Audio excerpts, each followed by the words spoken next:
NASA Sunita Williams आणि Butch Wilmore यांना पृथ्वीवर परत आणण्यासाठी सतत अपयशी का ठरतंय?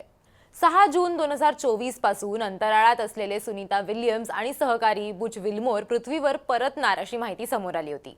एका आठवड्यासाठी गेलेले हे अंतराळवीर गेल्या 9 महिन्यांपासून स्पेसमध्ये म्हणजेच अंतराळात आहेत. या वेळेला पुन्हा त्यांना आणणं लांबणीवर का गेलंय आणि गेले 9 महिने त्यांनी अंतराळात नेमकं काय केलंय हे बघूयात आजच्या या ट्रेंडिंगच्या व्हिडिओमध्ये. नमस्कार, मी देवयानी आणि तुम्ही बघताय मुंबई तक. भारतीय वंशाच्या अंतराळवीर सुनीता विल्यम्स गेल्या 9 महिन्यांपासून अंतराळात अडकल्यात. सगळे त्यांच्या परत येण्याची आतुरतेनं वाट बघतायत. 19-20 तारखेपर्यंत हे दोघेही परत येतील असं वाटत असतानाच हे मिशन आता पुन्हा एकदा लांबणीवर गेलंय. स्पेसएक्स 4 अंतराळवीरांना आंतरराष्ट्रीय अंतराळ स्थानकावर म्हणजेच इंटरनॅशनल स्पेस स्टेशनमध्ये पाठवण्याची योजना त्यांनी आखली होती. हा क्रू पाठवल्यानंतरच सुनीता विल्यम्स आणि बुच विल्मोर पृथ्वीवरती परत येऊ शकतील असं म्हटलं जात होतं. हे क्रू 10 बुधवारी पाठवलं जाणार होतं, पण रॉकेटच्या लॉन्च पॅडमध्ये अगदी शेवटच्या क्षणी तांत्रिक समस्या आल्यामुळे स्पेसएक्सनं क्रू 10चं प्रक्षेपण रद्द केलं. 9 महिन्यांपूर्वी बोईंगची स्टारलाइनर कॅप्सूल जी त्यांना खरं तर अंतराळात घेऊन गेली होती ती खराब झाली. त्यानंतर कॅप्सूल त्यांच्याशिवाय पृथ्वीवर परत आली. त्यानंतर हे दोघं अंतराळातच अडकले आणि क्रू 9ला ते जॉईन झाले आणि क्रू 9 बरोबरच त्यांनी रिसर्च आणि तिथं काम किंवा त्यांचं जे संशोधन आहे ते सुरू ठेवलं आणि पूर्ण केलं. क्रू 10 मिशनचा हेतू हा खरं तर रोटेशनचा होता. नासानं खरं तर सुरुवातीला 26 मार्च रोजी क्रू 10चं प्रक्षेपण जे होतं ते आखलेलं होतं किंवा नियोजित केलं होतं, पण स्पेसएक्स कॅप्सूलची अदलाबदल करून मोहिमेला वेग आला. नवीन क्रू ISS वर पोहोचल्यानंतर सुनीता विल्यम्स आणि बुच विल्मोर पृथ्वीवरती परत येऊ शकतील. क्रू 10 येईपर्यंत विल्मोर आणि विल्यम्स यांना ISS वर राहावं लागेल, जेणेकरून ते स्टेशनची देखभाल करू शकतील असं नासातर्फे सांगण्यात आलं होतं. एक स्पेसएक्स रॉकेट 12 तारखेला संध्याकाळी 7:48 क्रू 10 पाठवण्यासाठी लॉन्च होणार होतं, ज्यामध्ये युनायटेड स्टेट्सचे 2, एक जपान आणि एक रशियाचा अंतराळवीर होते जे क्रू मेंबर्स होते. फॅल्कन रॉकेट लॉन्चसाठी आवश्यक असणारं हवामान नसल्यामुळे हे प्रक्षेपण पुढे ढकलण्यात आल्याची माहिती नासाकडून देण्यात आली. रॉकेटच्या मार्गात पाऊस आणि वेगवान वारा असण्याचा अंदाज आहे.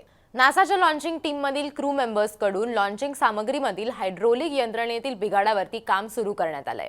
फॅल्कन 9 रॉकेटच्या ग्राउंड सपोर्ट क्लॅम्प आर्ममधील हायड्रोलिक यंत्रणेची दुरुस्ती जी आहे ती केली जाते. नासाच्या लॉन्च कॉम्प्लेक्स 39A परिसरामध्ये हे काम चालू आहे. त्यामुळे हे प्रक्षेपण आता शुक्रवारी म्हणजे 14 मार्च रोजी संध्याकाळी 7:03 केलं जाणार आहे. नासाच्या रॉकेट लॉन्च कॅम्पस 39A या ठिकाणाहून हे प्रक्षेपण जे आहे ते होणार आहे. पण गेले 9 महिने या सगळ्यांनी स्पेसमध्ये नेमकं काय केलं? म्हणजे अर्थात ते मोहिमेवरती गेले होते, काम होतं, रिसर्च होता, हे सगळं तर होतंच, पण हे सगळं करत असताना अनेक महिने हे सगळे एकत्र असल्यामुळे त्यांना घरच्यांची आठवण येणं, त्यांना भेटण्याची इच्छा होणं हे सगळं तर अगदी साहजिक आहे. पण अंतराळामध्ये हे दोघांनी आणि त्यांच्याबरोबर असलेल्या क्रूनी अनेक गोष्टी केल्या किंवा अनेक ॲक्टिव्हिटीज त्यांनी केल्या, अनेक सण त्यांनी साजरा केलेत. हे फोटोज जे आहेत ते आपल्याला तसंच सांगतात. क्रिसमस असेल किंवा दिवाळी असेल, थँक्सगिव्हिंग असेल किंवा इतर कुठला सण असेल, हे सगळे सण त्यांनी स्पेसमध्ये सेलिब्रेट केलेले होते किंवा साजरा केलेले होते. क्रिसमस वेळेस आपण बघितलेलं होतं की त्यांनी क्रिसमस हॅट्स घालून हा सण साजरा केला होता. तर सुनीता विल्यम्स यांनी तर एका व्हिडिओमध्ये असंही सांगितलेलं होतं की त्यांनी कसं भारतीय खाद्यपदार्थ जे आहेत ते तिथे खाण्याचा प्रयत्न केलेला होता किंवा कशी त्यांनी दिवाळी तिथे साजरी केलेली होती. त्याचबरोबर थँक्सगिव्हिंग आणि दिवाळी हे साधारण पुढे मागे आल्यामुळे त्याचं जे सेलिब्रेशन होतं ते सुद्धा त्यांच्याकडनं करण्यात आलेलं होतं आणि त्याचे हे सगळे जे व्हिडिओज आहेत ते नासाकडनं त्यांच्याच ऑफिशियल ट्विटर हँडलवरती म्हणजे ज्याला आता एक्स म्हटलं जातं त्याच्यावरती त्यांच्याकडनं पोस्ट करण्यात आलेले होते.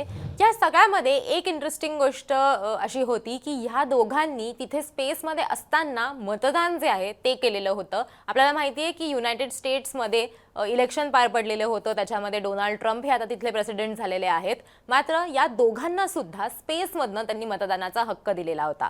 म्हणजे खरं तर हे दोघंही स्पेसमध्ये अडकले आहेत किंवा ते तिथे फसले आहेत असं म्हटलं जात होतं, असे स्टेटमेंट्स केले जात होते. त्याच्यावर एक वेगळं राजकारण पेटलेलं होतं.